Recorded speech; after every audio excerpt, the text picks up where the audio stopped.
welcome to Up Close with Carlos Sang, celebrating art, entertainment, and the human spirit.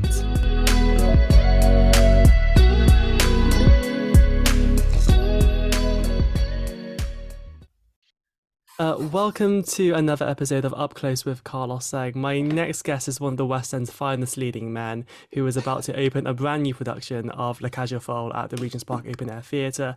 I first had the privilege of interviewing my guest as a student back in the day, and I'm so excited to be able to talk to him again now. I'm so excited to be introducing John Owen-Jones. Thank you for joining us today. You're very welcome. We should point out that you were the student and I wasn't when we interviewed. Yeah, because you're not that old, Carlos. Okay, absolutely. So this is the third time, at Regent's Park, after previously doing Pirates of Penzance and Much Ado About Nothing, 23 years ago. What made you want to come back to the park all these years to do La Cage aux Folles? Well, when I worked back there in 2000, it was different to how it is now. They had seasons. So if as an actor, it was very attractive because if you were doing musicals, you could go there and do a musical and a Shakespeare, or a straight play. And so it was very attractive as an actor to work there. But I had such a brilliant experience 23 years ago. I've been trying to get back there ever since. And I was just in the West End doing the Great British Bake Off musical, which was huge amounts of fun. I loved doing that. And Tim Sheader, the artistic director, saw that. The artistic director of Regent's Park Open Air Theatre, that is. He saw that and he came to me with a straight offer to come and join the company of La Cage. It's his last ever production there. The theatre is better now than it was 23 years ago. It's an absolutely fantastic place. The cast are brilliant. The show's excellent. It's going to be a real fantastic swan song for Tim, and I'm really delighted to be part of it, Yeah, definitely. I mean, it's been a number of years since the last production of La Cage aux Folles as well. Why does now feel like such a good time to be putting the show on again, and how do you feel the setting of the park will lend itself to this piece? Well, it's relevant. It's always relevant. The piece is about basically the endearing meaning of love and family and, how you put yourself last often so that the ones you love can come first. And that's just it's a universal theme. It just happens to be told through the lens of a homosexual story. It's a beautiful piece. And I think it's one of those that has been crying out for a decent revival. I've never seen it. I didn't see the one that transferred to Broadway with Douglas Hodge. I didn't see the most recent one either. But it's never really been a show that I've had any store in because, they're not my people, to put it bluntly, because I'm not gay. But having now, got under the skin of it and got into the script and now we're just about to get into tech rehearsals, it's excellent. It's so good. And the cast is so good as well. I'm going to keep going on about how good the cast are because I don't even really do very much in it. It's just another great attraction for me. Regent's Park is a beautiful theatre to work in. I don't actually turn up until Act 2, my character. He's talked about a lot, then I arrive at Act 2 and then I drive the plot forward. And, there's a little surprise ending, which people who know me would be very surprised to see me do. But a show about drag artists, I think you can guess what that's going to be. But it's just a delight to be there. It really is. I'm so boring going on about how much I'm enjoying myself, but it's a dream job for me. I walk through Regent's Park to get to work, to this beautiful theatre, working on a great show with beautiful people. And, the park is an ideal setting for this kind of thing because when the lights fall down, when the sun goes down and, it's the evening time, there's magic in the air when you're watching theatre in the open air in Regent's Park. It really is quite something special. I urge people to come and see this in the evening if they can. But of course, we do matinee performances where you'll see, all sorts of extraordinary things, but in full daylight. So, I just highly recommend people come and see it. And, I think they'll have a great time. Yeah, it definitely sounds super exciting. I mean, Jerry Herman is very much one of the most beloved composers. La Cage aux Folles, Hello Dolly, Mame, they all really epitomise that Broadway sound. Why do you think his work has aged so well in the canon? Has it though? I don't know. I mean, when you work deeply in a show, when you get into the script and you can see the problems that are there, that they're papered over. There's problems in the script of La Cage, which we've addressed, and the music papers over the cracks. I think that's why the musicals of Jerry Herman have lasted, is because his music's so good. Some of the dialogue and some of the story has aged badly in La Cage aux Folles. But the music does paper over the cracks, and I think maybe that's why it has. Not necessarily the pieces themselves, but it's great also to be able to take a piece like this, which is very much, it's of its time. It was, I think it came out in 1970 something, or 1980 something, Something like that, yeah. just before the AIDS epidemic and just after Stonewall. And, I think it was the first show, you can correct me if I'm wrong with this, the first show where on Broadway there'd been, any kind of show about gay life and two men kissing. I might be wrong in saying that, but that, there's still, when you look at the whole trans debate at the moment, which is utterly absurd, really, it's still very current to talk about these issues and to talk about being in a life that's outside the norm. Back in the 1970s and 80s, it was being homosexual. Now it's being a transsexual or transgender. So it's very relevant still as a piece. So I think maybe that's why, the work of people like Jerry Herman has lasted still, because A, the music's very good, and B, the pieces that he takes on do have a universal theme. Yeah, absolutely. It's interesting, you say that, you've previously obviously done a lot of these big, leading man roles. And what was it about, Edward, that attracted you to this role? It was the fact that it wasn't a leading man, I'll be honest. Literally, when you get asked to do something by somebody like Tim Sheader, I didn't have to audition. It was a delight to be asked to go back and work at the Park in what will undoubtedly be a fabulous piece of entertainment. It was a no-brainer. There was nothing to do with the fact that it was a good role or anything like that, because it's not a huge part. I think I'm on stage for about maybe 25, 30 minutes in total. But it's just to be there and be part of that atmosphere. That was a long time ago I decided to only do things that I enjoy. And that's why I stayed in Les Mis and Phantom for so long, because I was having such a good time there.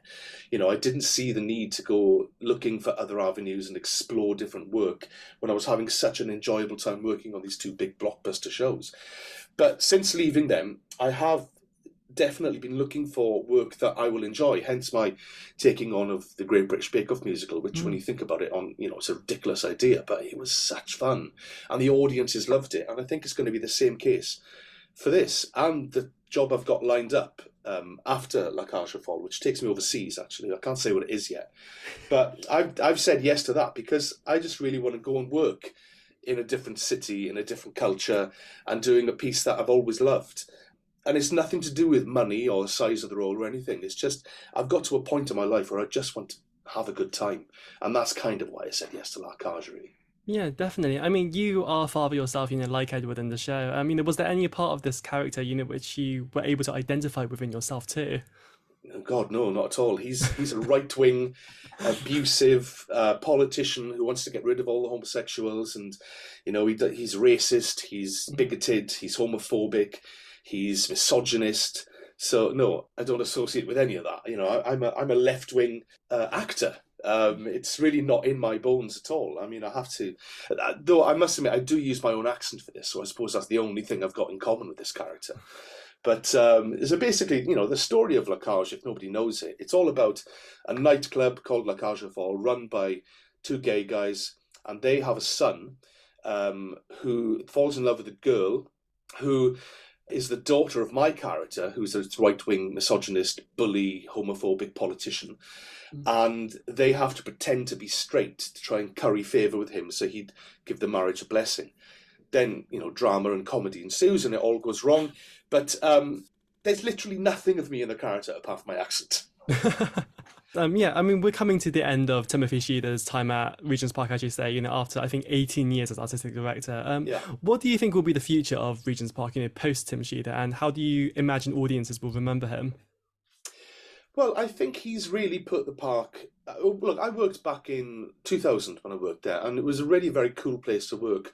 But it was kind of like a little hidden gem, People who knew about it. But, after Tim's encampment in the building and the outside, it's not really a building, is it? It's an open-air theatre. It's reached a bigger audience. Jesus Christ Superstar was a hugely successful production, and brilliant it was as well when I saw it. And that's now, taken the name of Regent's Park Open Air Theatre and it's taken it across the world, it's taken it to the United States on tour. He's opened it up to new audiences, and he's got a great eye, I think, for stuff that's accessible yet also interesting.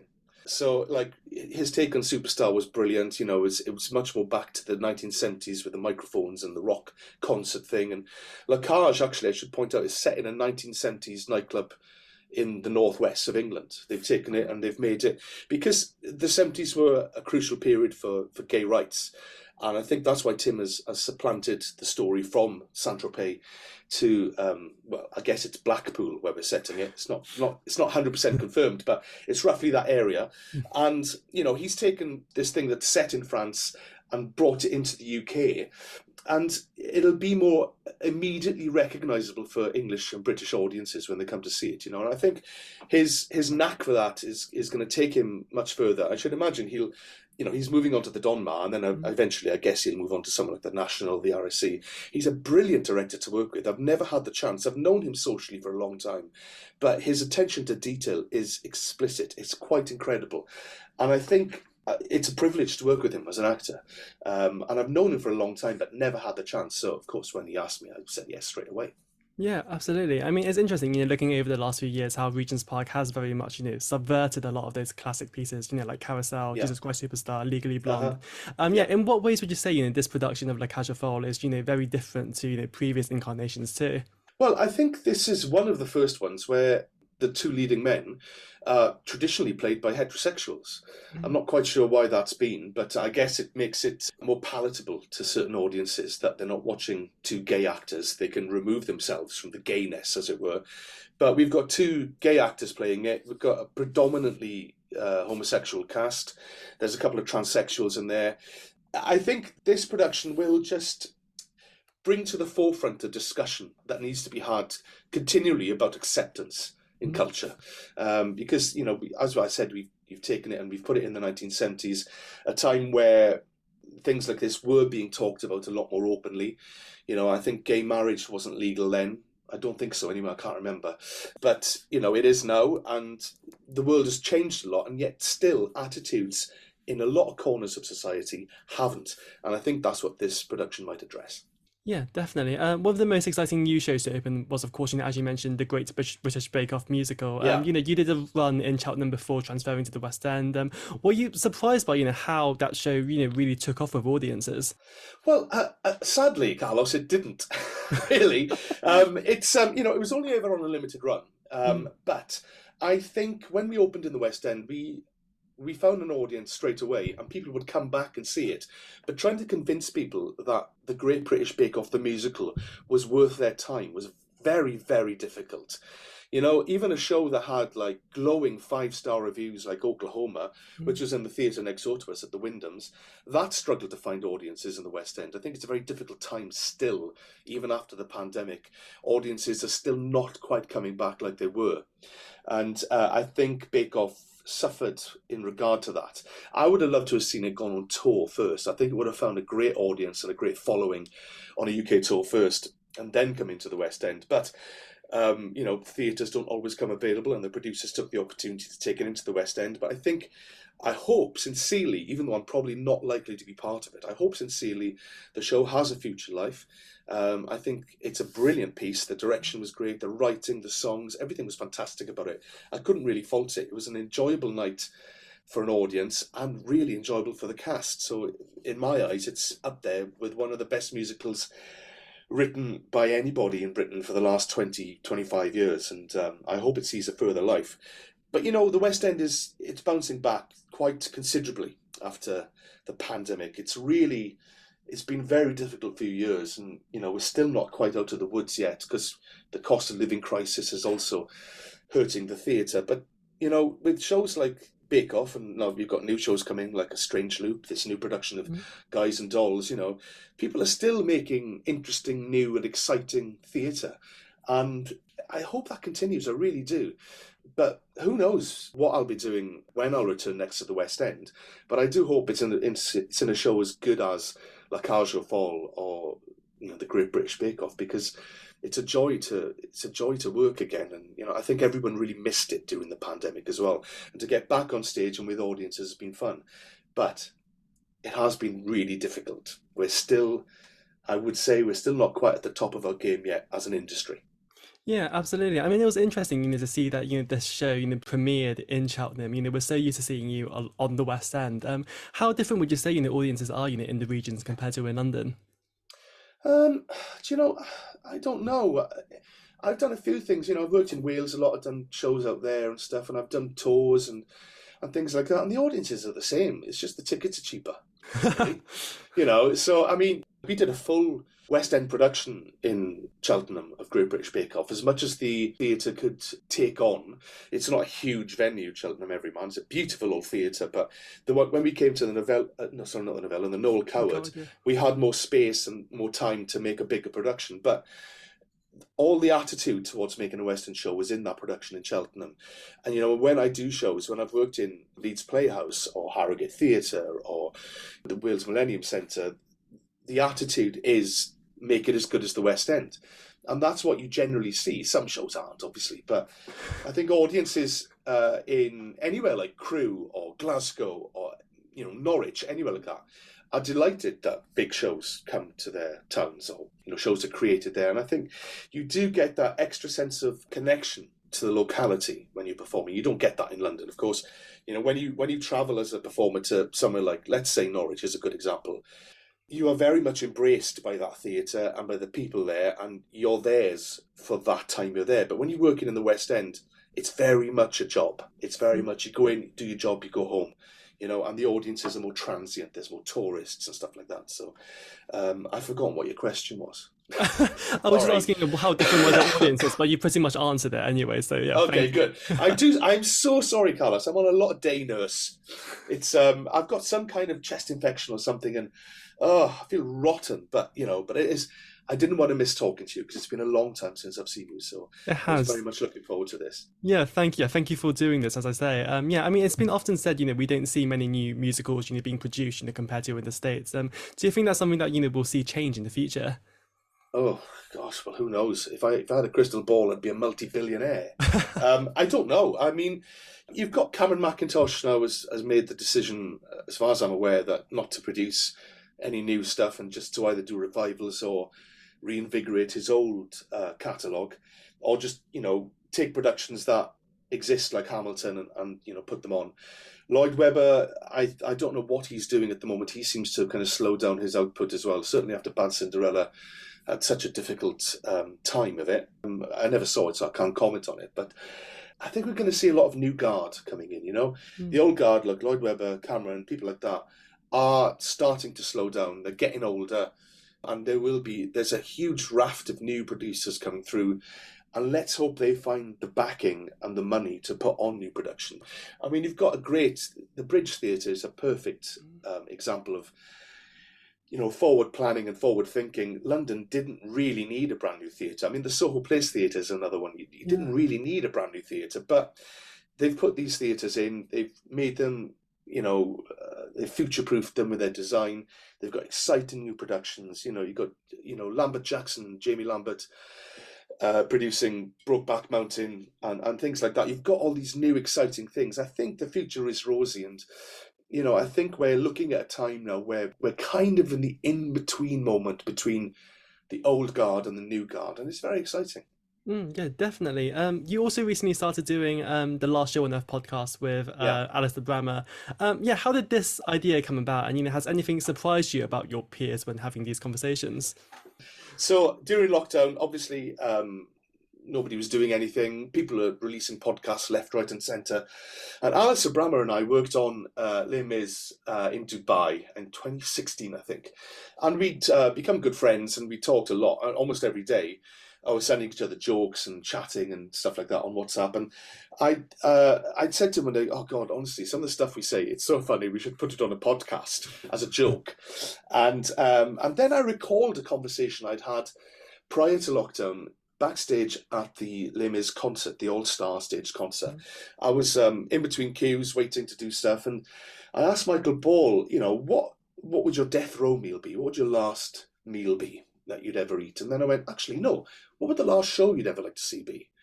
And then that became the germ of the idea. And now we've taken that, we've run with it, and we've created this podcast which basically asks people, not necessarily all in the entertainment industry, but they have been so far, what would their ideal last show on earth be? If they only had 24 hours to live, what would they like to see? And it could be anything they want.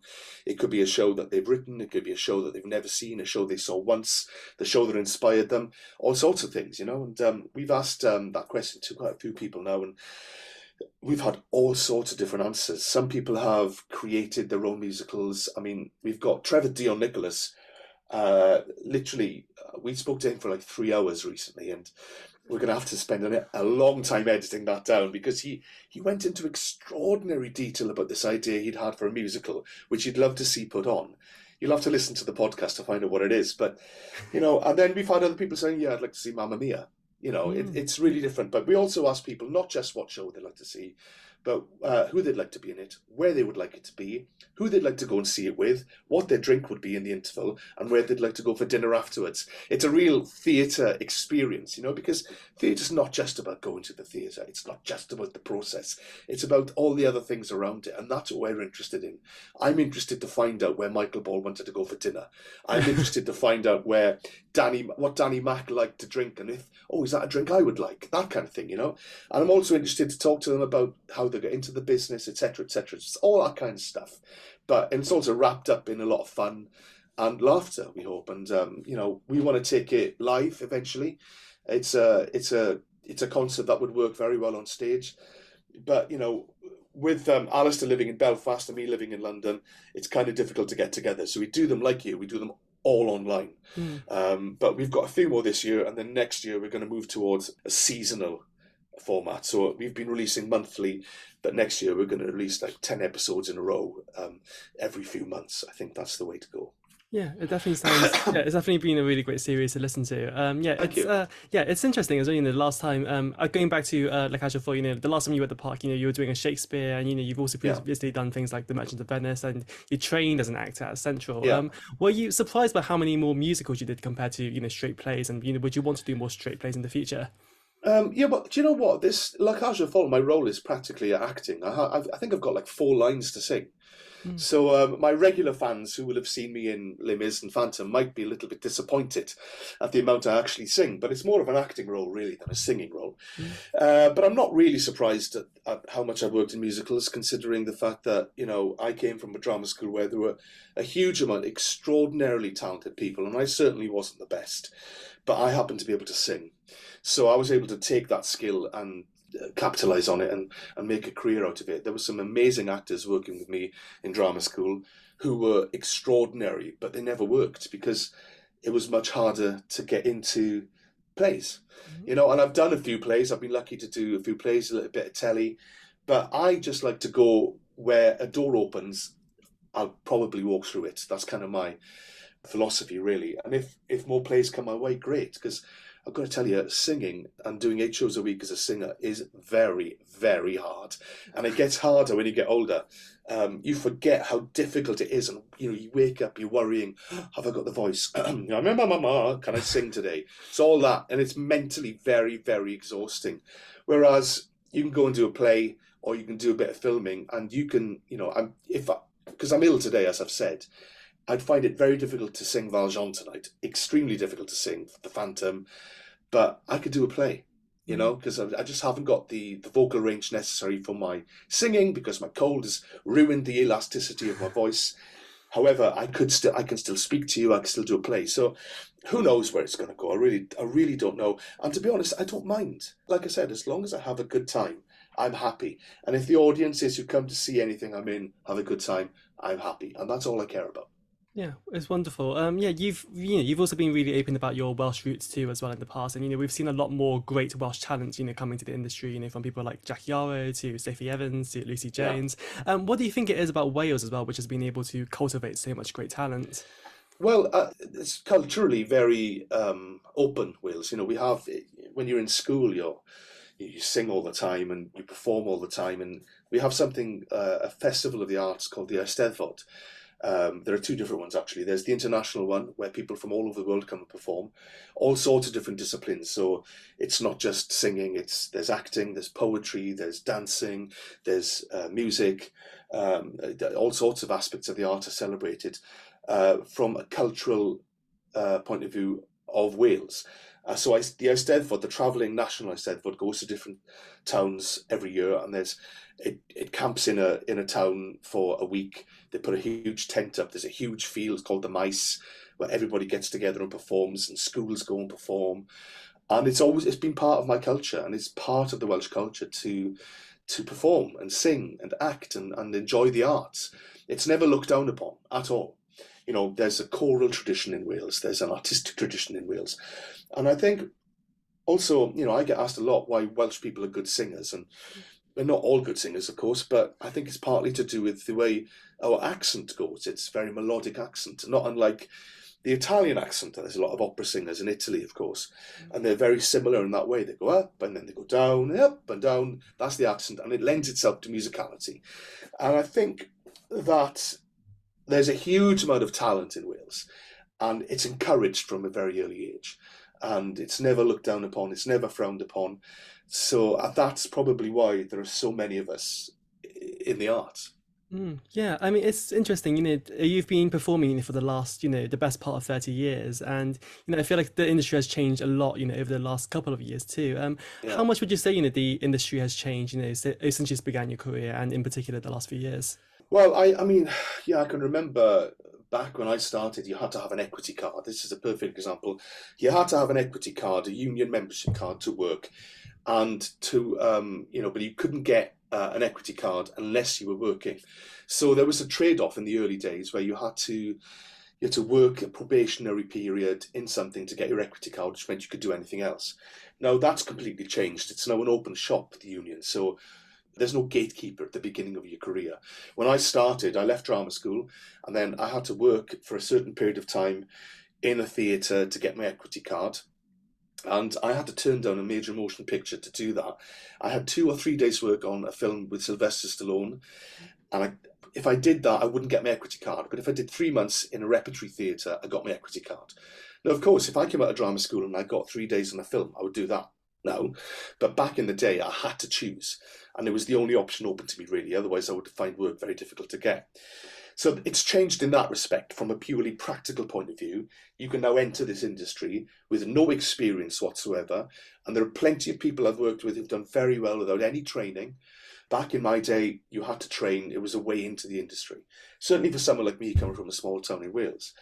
And of course, the industry is digitised. It's a lot more difficult to get money to enumerate your work. I've just actually, before I spoke to you just now, I was on a website which is all about claiming royalties on recordings. It's extremely complicated.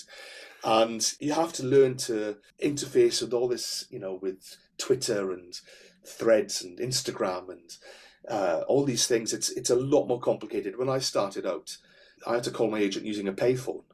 And now I can WhatsApp, I can tweet, I can Facebook, I can email, I can call, I can FaceTime, I can do all that to one agent. But in the old days, you had to go to a payphone, or you had to, if you didn't have I was living in houses where you didn't have phones when I was on the road. It was crazy. Now it's so much open and easier to do, but also that means there's so many more people in the industry. So it's more overcrowded than ever, but also more open than ever. So, you've got to continually adapt, which is what I've tried to do. Hence the podcast, hence my recording career, hence, being a presenter or doing radio shows. And you can't just focus on one thing. You have to elaborate your career a lot more than you would have had to back in the old days. You can't just be an actor. You have to be an actor who sings or presents or writes. It's all this kind of thing. So it's the only way to keep going forward. But also, it keeps things interesting. If I was just sitting at home waiting for the agent to phone because I wanted to do the next production of Phantom of the Opera, whatever, I'd never get a phone call. I have to keep pushing myself forward and to keep it interesting for myself by looking at new avenues and exciting new things, and that's how it's changed, really. I mean, it's not one-dimensional, it's multi-dimensional nowadays. Yeah, it's interesting, like how you've diversified as well over your career too. I mean, how would you describe yourself as well? Would you say you are an actor who sings or a singer who acts? How would you describe John Owen-Jones? Well, I would describe John Owen-Jones as the nicest man in music. sorry. I'm also most the least humble man. I would describe myself as an actor who could sing, because that's how I trained. I was almost more interested in the story rather than hitting the high notes. Just happened to be able to hit the high notes as well, luckily for me. But that's how I've always described myself. But now I wouldn't even call myself an actor anymore because I do so many more things. I would say I work as a performer in the entertainment industry, because most of what I do, there's an aspect of performance to it, whether I'm presenting a show at the Albert Hall, or I'm presenting a podcast, or I'm acting, or I'm singing, or I'm recording. It's all a performative element. So I would say I was a performer. That's what I would say I was, yeah. Absolutely. And yeah, coming back to Le Cage aux Folles, very quickly as a last question, what do you hope audiences will take away with them when they go and see the show? I hope they'll take an acceptance and understanding of what it takes to be different in society that usually doesn't like difference. And what I've taken away from when we've run the show in rehearsal room, I've been overwhelmed by the amount of love from that the characters show each other. And I think that's the most important thing. I think that love is the most important thing, and to be open. And that's what I hope people will take away from the show. Absolutely. John Owen-Jones, thank you so much for talking to us. You're very welcome, Carlos.